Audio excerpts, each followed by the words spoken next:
So yes, I defended my PhD last year, and it was in the context of a collaboration between 3 institutes, and I was supervised by Frédéric Dufaux from CNRS Central Supélec, Mohamed Cherif Ral, co-supervisor of VDCOM, and Nicolas Weber, co-supervisor of LCSL. And so yes, the title of my thesis is Weakly Supervised Learning for Image Classification and Potentially Moving Obstacle Analysis.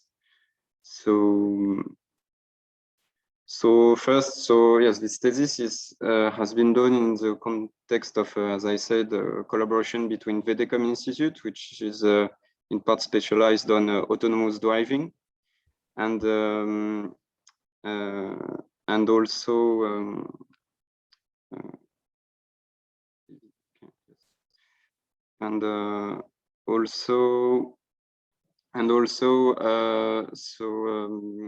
CNRS Institute, which is specialized in the team where I was specialized in multi-signal processing. And also this was a collaboration with the LC team of ISL, French-German Research Institute, where they did things like satellite images analysis or smart sensor.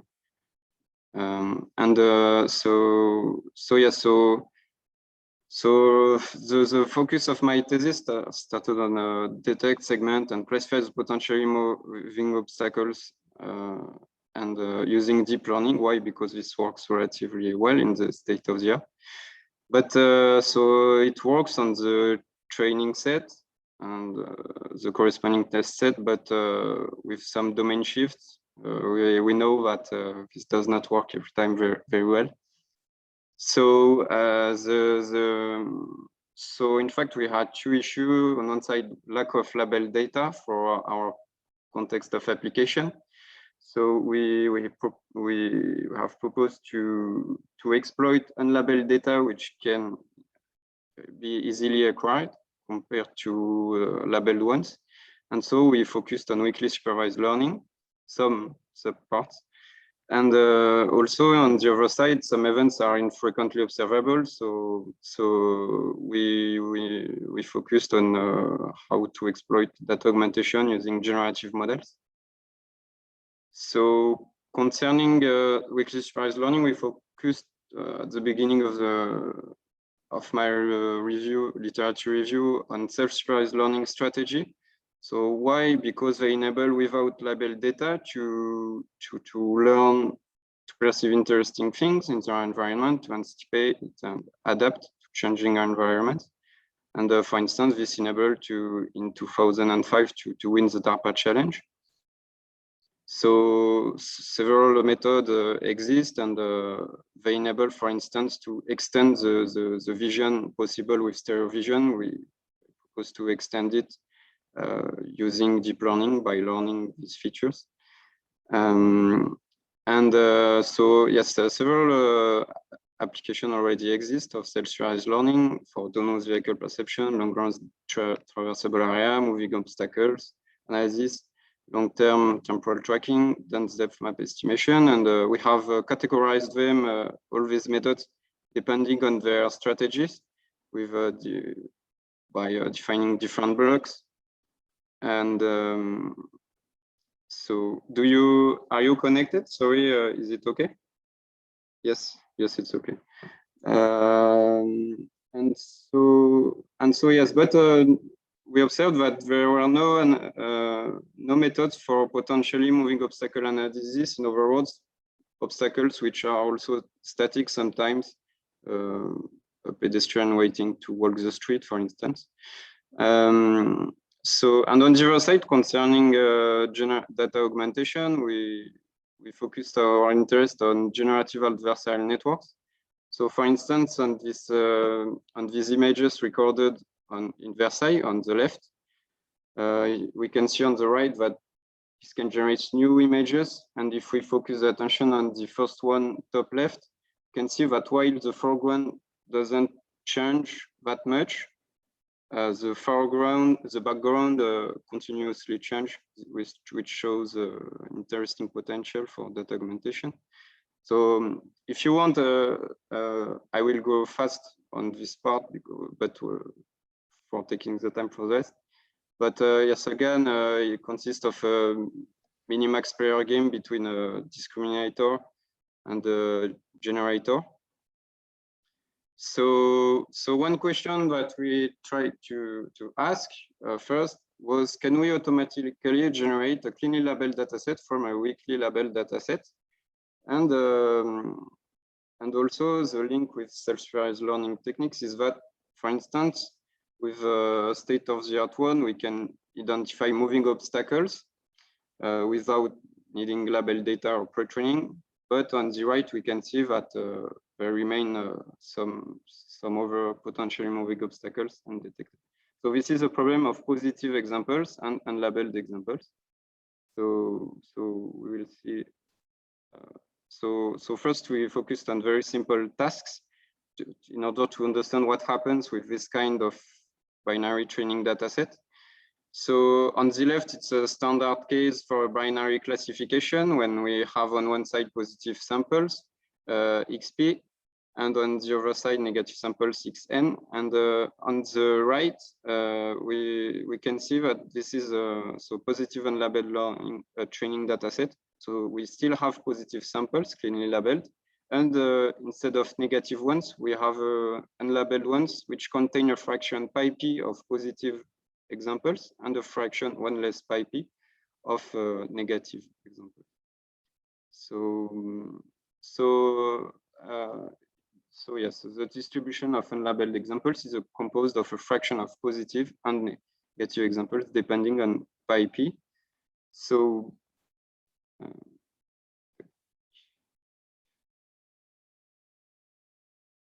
sorry. So we can see that. So what we tried to do first was just simply to see what happens if you directly train a classifier using positive and unlabeled examples by training the classifier to associate label 0 to positive labeled ones and label 1 to all unlabeled examples. And in fact, it turns out that, as I said, based on the composition of unlabeled examples, we can deduce by developing loss functions, and we're formulating it, that this is equivalent of, this is equal of training the model with a loss function such that we train the model to associate positive examples to the label delta p, which is an intermediate label value between 0 and 1, and only negative examples to the label 1.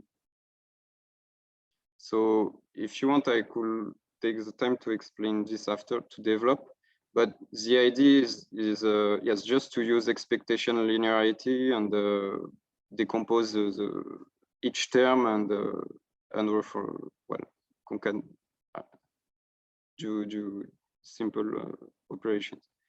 And so we could say that, well, the problem is solved if we train a classifier like this. So here is the histogram of predictions of the classifier when we train it directly with a positive and labeled set. So we can see on the left the distribution which corresponds to positive examples, and on the right the distribution corresponding to negative ones. So yes, a simple strategy will be, and it turns out that delta p falls exactly on the middle of the left distribution, and so we could say, well, we only need to select this boundary between both, and it's okay. But as you can see, there is an overlapping area which can be bigger on complex data. And so for instance, the state-of-the-art strategy consists of exploiting iteratively the most confident examples. So what we propose is to capture the counterexamples distribution with a GAN, as we have the prior knowledge that it's always centered to 1 value.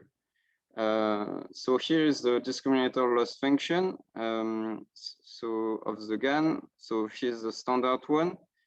So yes, we trained the discriminator to associate label 0 to generative examples and the label 1 to unlabeled ones. And what we do is that we add this term, in fact, such that we also associate the label 0 to positive examples, like for the generated ones. And it turns out that this makes appear in the loss function the presented PU loss function. So what happens, in fact, in practice, is that this is equivalent of training the model to associate label 0 to generative examples, label intermediate label delta P to positive, and only the negative to the label 1. And so here we train the generator on the other side to generate examples which have to be considered as a 1 by the discriminator, such that in fact it learns to generate negative ones because discriminator only associate negative ones to the label 1. So for a standard GAN with face images, we can see on the left a mix of women and men faces, and on the right we can see that it generates by following approximately the same proportion of women and men faces. And if we had our term, so by considering positive examples as the women faces arbitrarily, we can see that now it generates exclusively women faces. So and so here to have another insight of the ID, here, yes, on top left, positive set, uniform distribution in 2 dimensions, and a small subpart represents the positive set. And we see that the model, in fact, generates what is unlabeled, but not positive. So we have compared it to state-of-the-art approach, and it has the advantage to be more stable in its prediction with small batch size of training data. Why? Because it does not exploit, I mean, the loss function does not need the prior knowledge pi-p, such that with a small batch size of samples, it's okay, because even if there is a high variation of the fraction of positive examples in each batch, it's okay, it can deal with it. And here we have compared it to other methods not using prior knowledge as well, like ours. And it's interesting for dealing with overfitting issue of a previous one method that we have proposed, PGAN, and also for on a more complex data like CFR10, without persons weren't pruning easily, which does not use data augmentation for the GAN. So yes, indeed, we can extract counterexamples information from unlabeled data in this way by incorporating a PU loss function in a GAN discriminator loss function. So now, can we extend the proposed approach for noisy label datasets such that, for instance, this can be a case where we can obtain automatically some labeled data, but some of the labeled ones are wrongly labeled, and unlabeled data, which can also be considered as in this case a negative set with noisy labeled as well. So yes, so can we capture cleanly label distribution from noisy label dataset? So here it's how we can define it for binary classification. On the left, we have a noisy label positive set, which contains a fraction of correct pi-p of correctly labeled examples and a fraction 1 less pi-p of negative examples, the overclass. And similarly for the noisy labeled set, following the noisy negative distribution, and yes, so depending on pi and this case. So we do the same strategy than before. We just first study what happens if we directly train a discriminator in this way, with noisy label positive and noisy label negative examples. And so one could think that the most confident examples are the ones the closest to 0 value and the closest to 1 value, but not necessarily. And in fact, it turns out that by developing loss functions, as well by doing expectation linearity, and yes, with entropy, with binary cross entropy and also mean squared error, we can demonstrate that this is equivalent of training directly a discriminator to associate to an intermediate label value delta p all the positive examples, so the correctly labeled, and all the negative examples to the label delta n, which such that these labels directly depend on a fraction of noisy labels. And if we display the histogram of predictions of this classifier trained in this way with this loss function, we observe this histogram such that we have two distributions, one centered on the label delta p, which in this case can be found with GMM, Gaussian mixture model, or another simple clustering method for one dimension. And the second one with a distribution centered close to delta n. So here again, we propose to capture the distributions using a GAN, but the essential difference is that with previously is that here we use two generators. This could be also a conditional one. But, so one generator for positive examples and one for negative ones. And the specificity is that here we train the generator GP to generate examples which are considered by the discriminator as close to the label delta p instead of value 0 and 1 like it's in general. And similarly for negative generator, we train it to generate examples close to which are predicted by the discriminator around the value delta n. So in practice, if we train the model in this way, the proposed model in this way, you can see here on simple example with mixed 7 and 5 classes, but in output it can correctly separate them, and also with slightly more complicated case. But even for us, it's difficult to see on these samples, for instance, which one contains the highest proportion of the positive class and the negative one, but it's okay for the model. And also with a slightly more complex set. And so yes, we have compared it to state of the art, and the higher is the fraction of corrupted labels, and the more complex is the data set, and the best it performs. But it has limitation, of course, on complex data because GANs remain unstable. So at least the standard GAN. So yes, we have seen it that it's possible to capture noisy, cleanly labeled distribution from noisy labeled ones. And so now concerning the applications, because on more useful data sets for application context, we have extended positive and label learning for vehicle detection on satellite images in the context of ISL Institute, which was interested by this task. So here the essential goal was to not necessarily it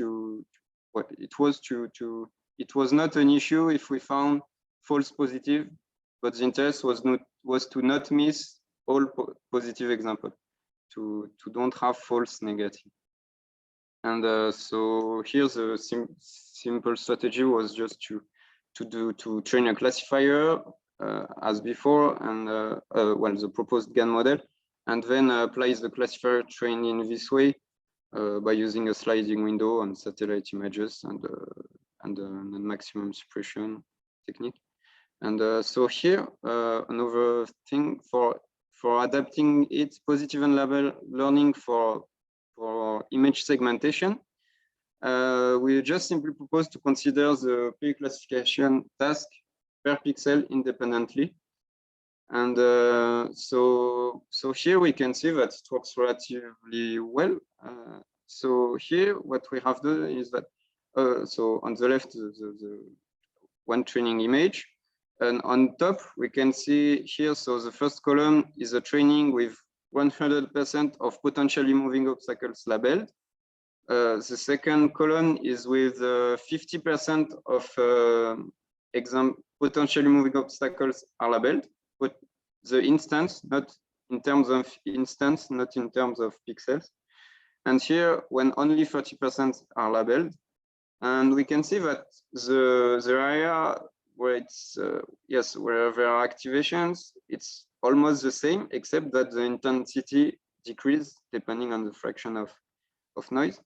So here, if we look at the histogram, it turns out that it's very similar to what happens in classification on more simple sets, such that yes, the distribution of which the center change directly depends on the fraction of wrong labels. So also another thing complementarily that I've done, that we've done with my internship student. Before we saw how to identify by reducing as possible the need of labeled examples. We saw how to identify all potentially moving obstacles into a same class. And here the goal is to, into an unsupervised way, only by observing and by learning on the movement, to clusterize these identified potentially moving obstacles by applying a clustering method using temporal tracking information on each patch which is detected. And this enabled to improve state-of-the-art method, IIC, in the context of this dataset. So the dataset used was BDD100K, which contains 100,000 of video sequences. And so yes, so also here, why not, when we see the predictions, for instance, for trying to differentiate person from car, why not to apply after this strategy, noisy labeled strategy, because we see that we have two sets with, whereas the fraction of noise is, yes, depends on the set. So in an unbalanced context. So conclusion of this presentation. So we have proposed an overview which formalizes self-supervised learning for autonomous vehicle perception, because the definition can change depending on the domain and on the challenge. And we have proposed two solutions of positive and label learning, one for noisy label learning, and proof of concept, such that we can apply this kind of strategy for real-world applications, such as for detection and segmentation. So a short-term perspective could be, for instance, to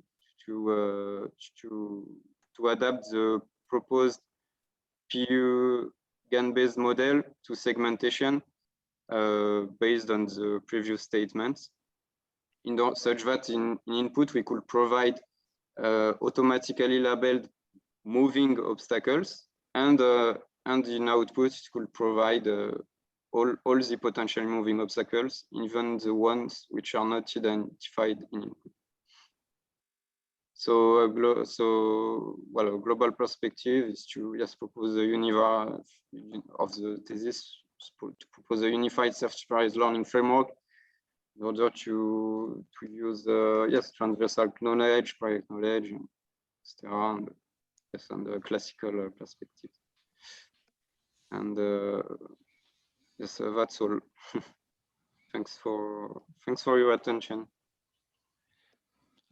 Thanks very much. A very nice presentation. are there any questions for Florent from the floor? Okay, maybe I can ask a few. So, so your solutions involve, using a generator again to transfer labeled data to, unlabeled data to give them labels. So that's one approach.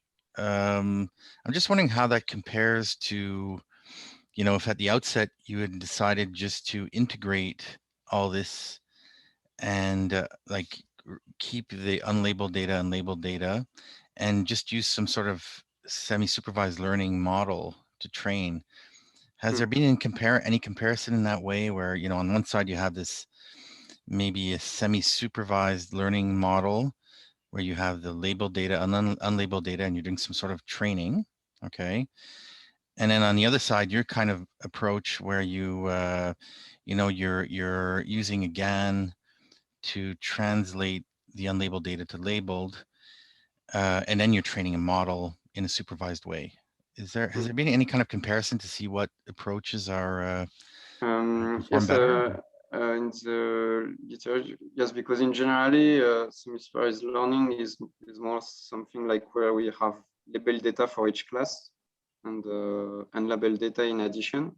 And right. Here, the difference was that we only had labeled data for our class of interest and unlabeled data for which include counterexamples.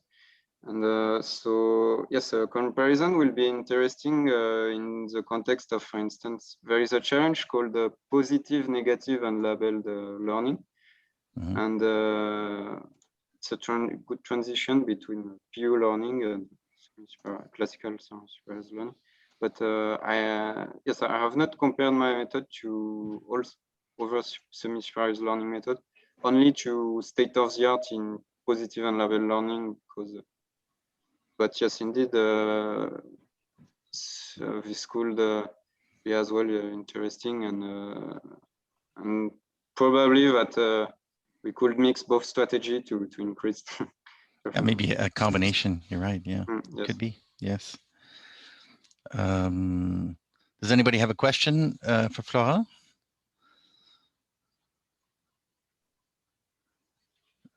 No. Okay, here you go. Christian has a question. Please go ahead.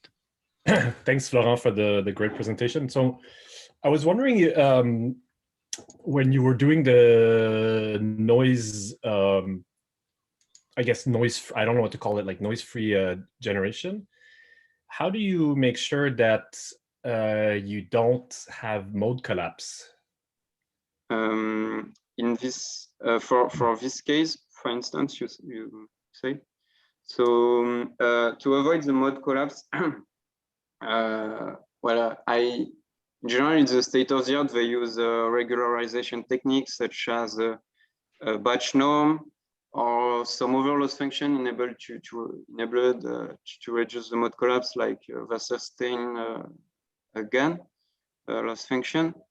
In our context, the loss used in Wasserstein GAN, the Earth mover distance, was not applicable for having the behavior of getting an intermediate, because I show here that yes, it was equivalent of the training in this way with classical loss functions such as binary cross entropy and MSE.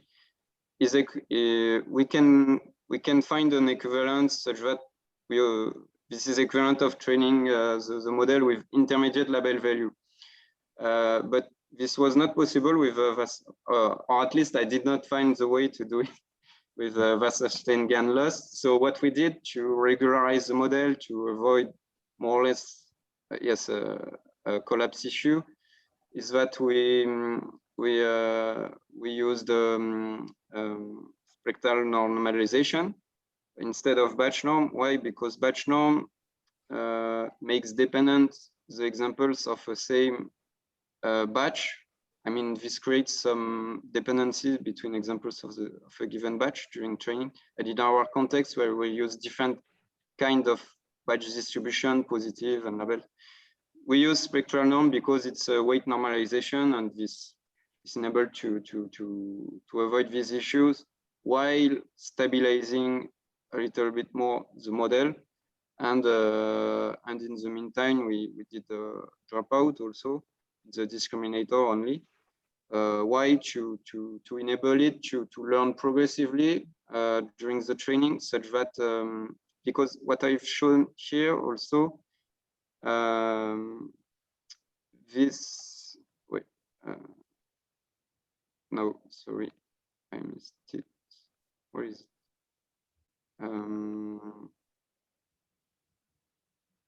Yes, so here you can see on the right this this phenomenon that happens. In fact, it can only happen in this way if there is no overfitting of each wrongly labeled example. I mean, here the reasoning is performed with expectation, based on expectation, based on overall distribution. So yes, one can meet mode collapse issue in this case with very small sets with a high fraction of corrupted labels. And yes, dropouts enabled in this case to train, I mean, more, well, the dropouts enabled to reduce the overfitting issue, such that the GAN could progressively learn what we want it learns. And yes, so yes, to answer your question, okay. For mode collapse issue, I only use spectral norm and dropout, and also when the unlabeled set contains a very high number of different classes, that some of these classes are very simple compared to the others of the unlabeled set, then yes, there is still a mode collapse issue. Maybe my question is, like, if you can show the image of the, I think it was cars and the airplanes or something like that. Yes. Yes. So so your question is about this kind of context? Yeah. So my question is, so you're basically trying to separate the cars from the airplanes here. Yes. But what happens if there's, like, for example, there's a car that is very different or not, at least not frequently observed in your positive set? Will that be considered as a negative and filtered out, or will that? So that's what I meant by mode collapse. Like, essentially, okay. So cars will get removed, considered as negative or removed. Okay. So yes, if there is a very specific kind of car features and which are almost exclusive to a few pictures in the training set, then indeed it's very probable that they will be mislabeled and do not appear, as I showed before, centered on this distribution. As we can see, there are some cues, some tails, and so. But with our strategy, what happens is that we learn the generator to learn the average features of a given class. The most frequently observed features of a given class, and then GANs enable to do linear interpolation in the latent space, which enables relevant data augmentation. But yes, indeed, this kind of, as you said, if kind of car images is very different to the other ones, it will not generate things similar to these images. Okay, thank you.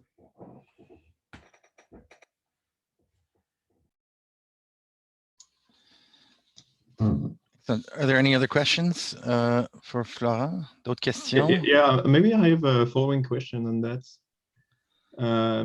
You say that you can use the GAN to separate the real positive samples and the real negative ones, but here it's not separated at the end. It's just that you have a generator for the negative set and a generator for the positive set. But what about the original examples?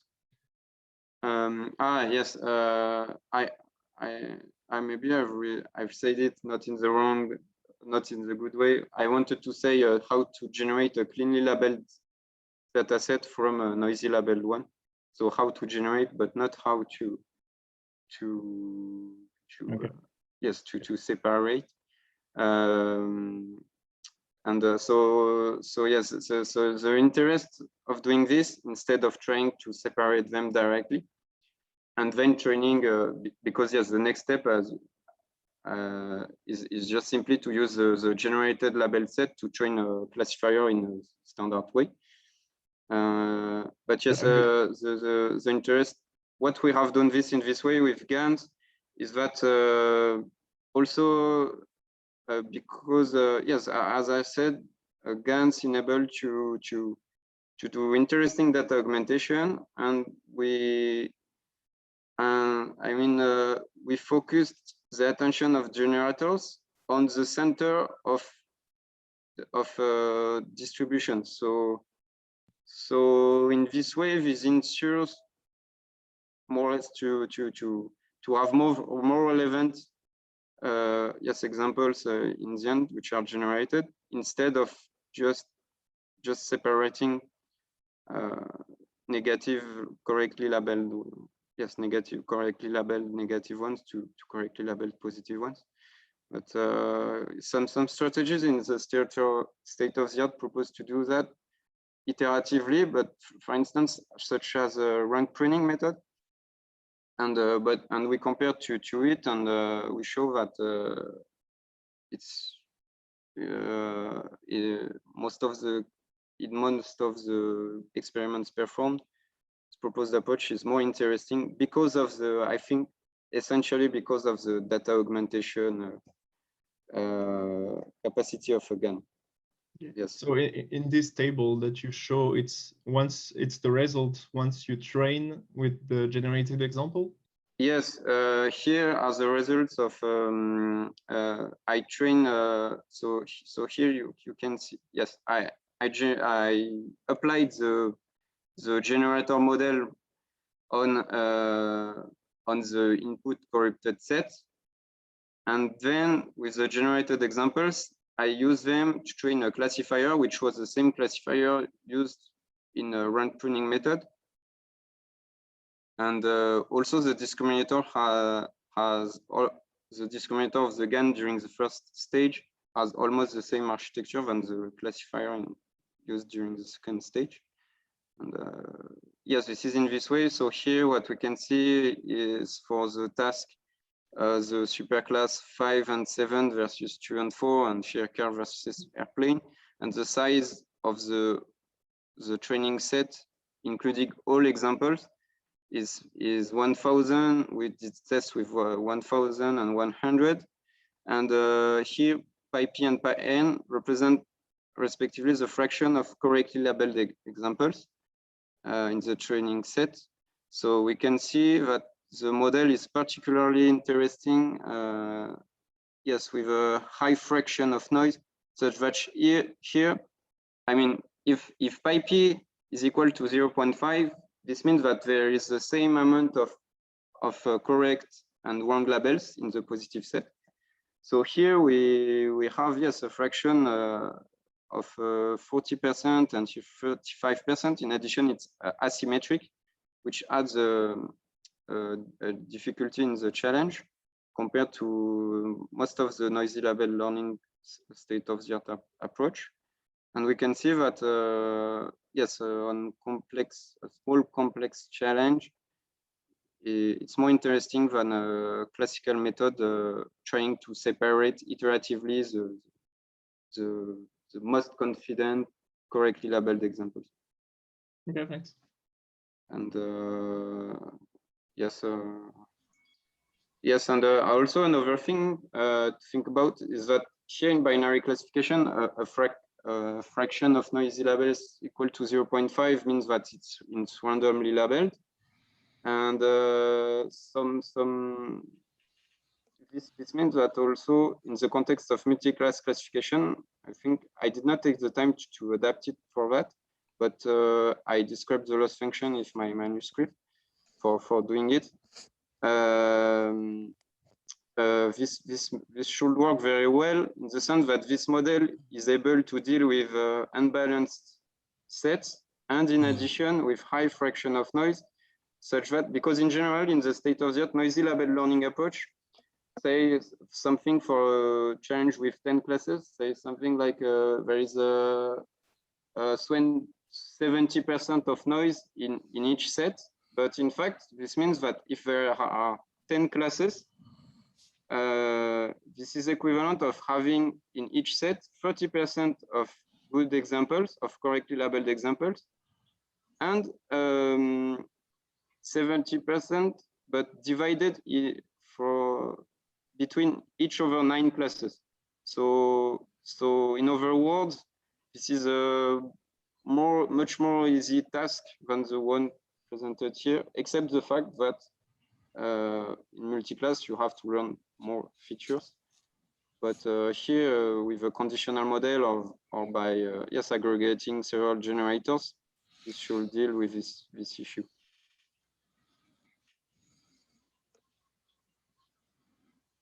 Is it okay?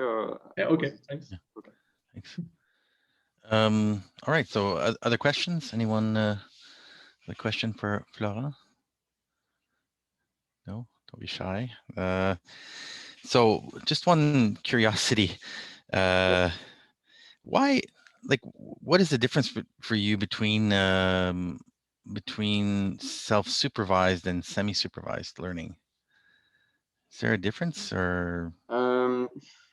I would say historically, in fact, I will go up to the definition. Yes, I said change depending on the, for instance, in representation learning since 2015, we have seen some self-supervised learning approach appeared, but they are relatively different to the strategies for other application.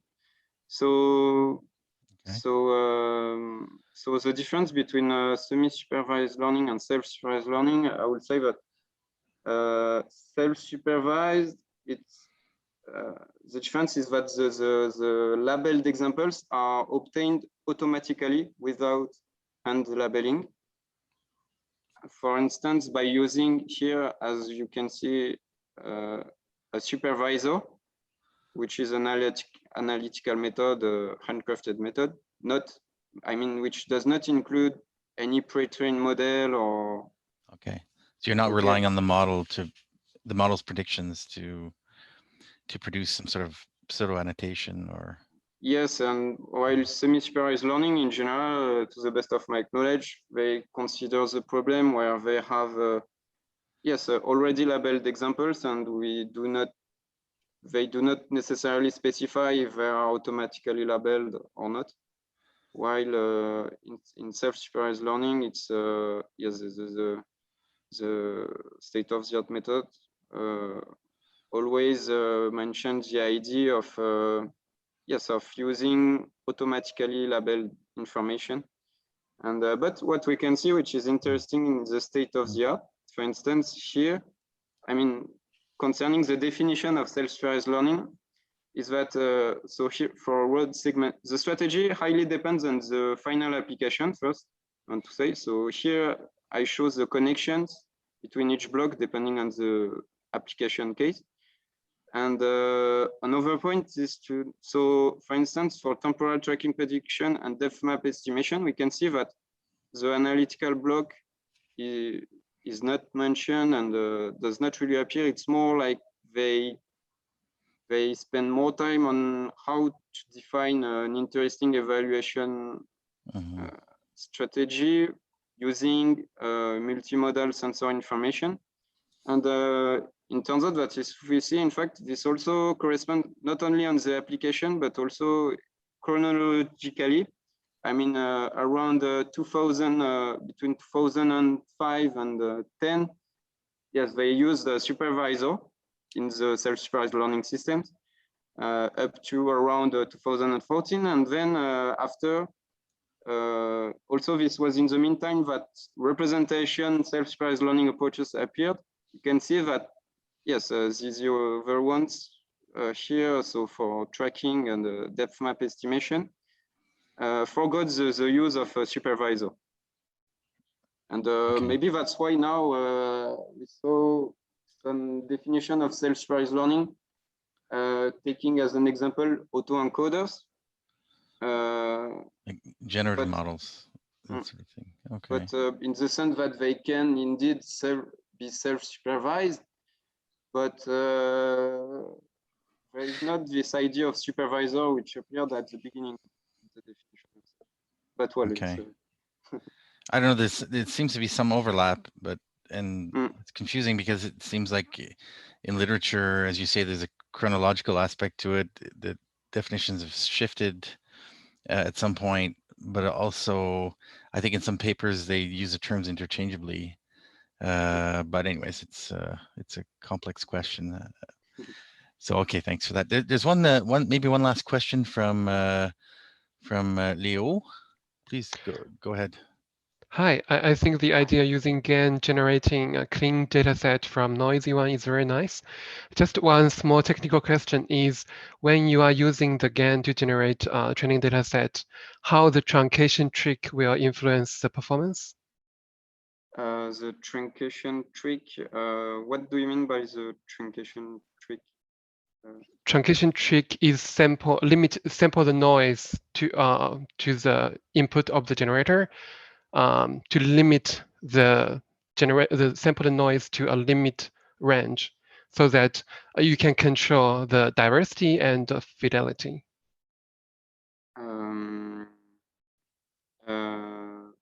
Sorry, I'm not sure are you talking of noise in terms of labels or in terms of quality of images?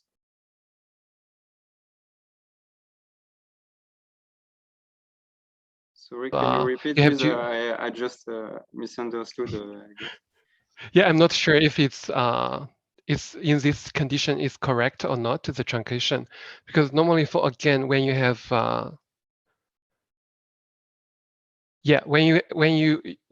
the input of generator is a noise vector, right?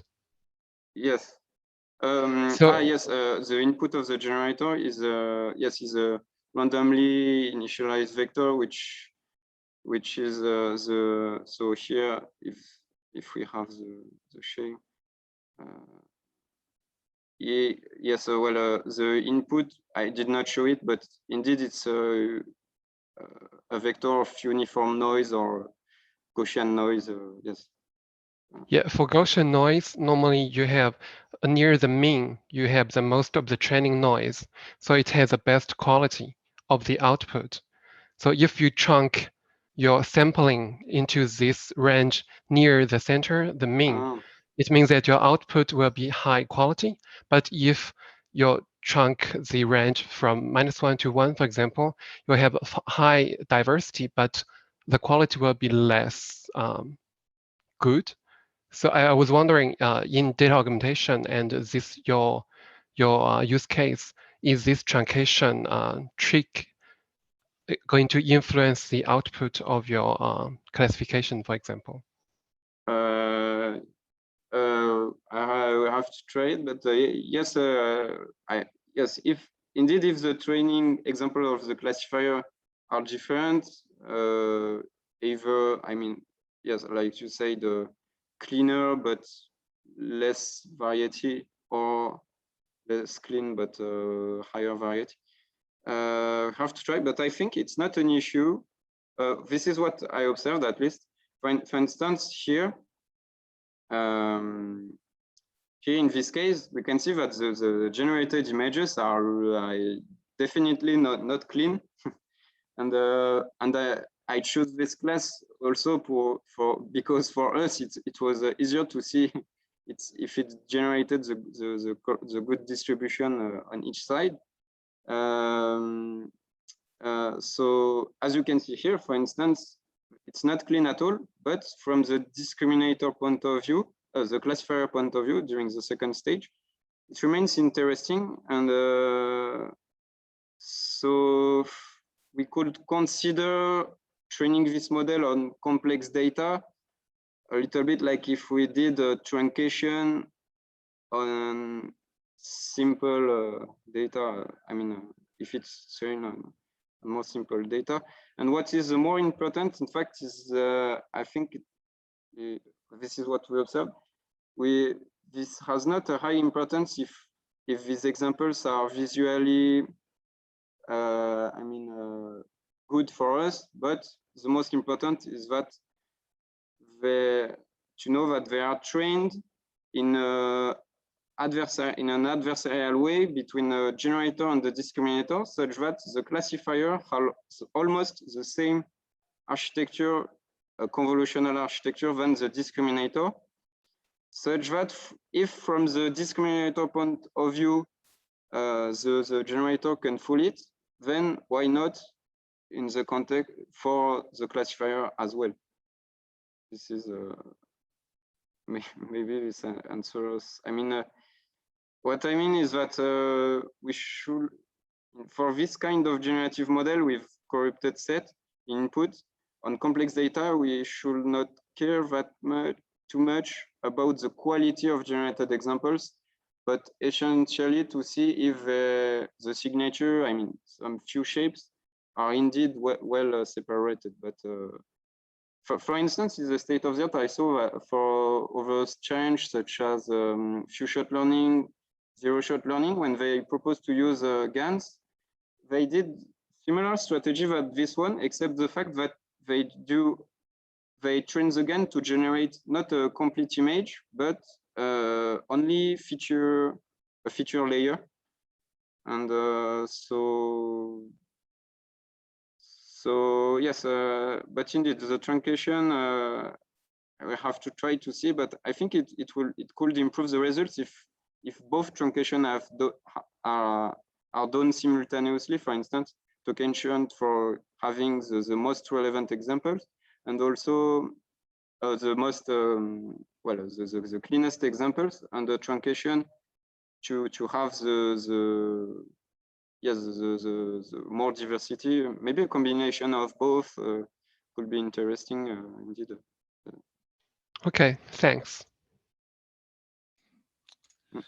All right. I think we should end it there. I really want to thank Florent for giving a great talk, and also for everyone who attended.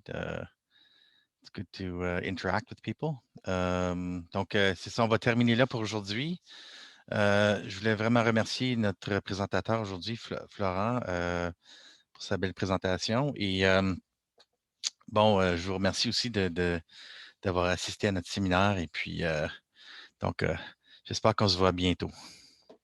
Merci aussi à vous pour m'avoir invité pour le séminaire et de découvrir l'équipe et voilà, d'avoir un premier échange. C'était avec plaisir. Parfait, parfait. Excellent. Content, je suis content de vous avoir rencontré. Moi aussi de même. Donc, à bientôt tout le monde.